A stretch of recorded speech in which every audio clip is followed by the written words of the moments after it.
If you were giving advice to a young person entering our business today, what advice would you give someone? Make as much stuff as you can. So I think that more than ever, I think we have to have theory serve practice. You know, there is this sort of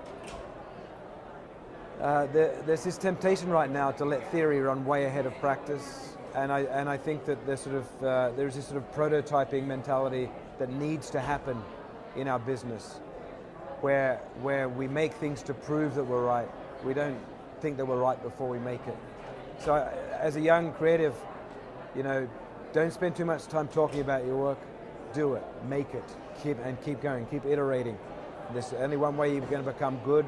You can build tech startups in New York. Like, it used to be just a stereotype that they all went out west and that, you know, there was only advertising technology here in New York, but it's just not true. I mean, like, Google built a huge office here. You've got Tumblr, you've got Etsy, you've got us, you've got another 100 startups being built out of General Assembly and Techstars. Like, there's a real solid community here that you can go to for help and mentoring, which is great.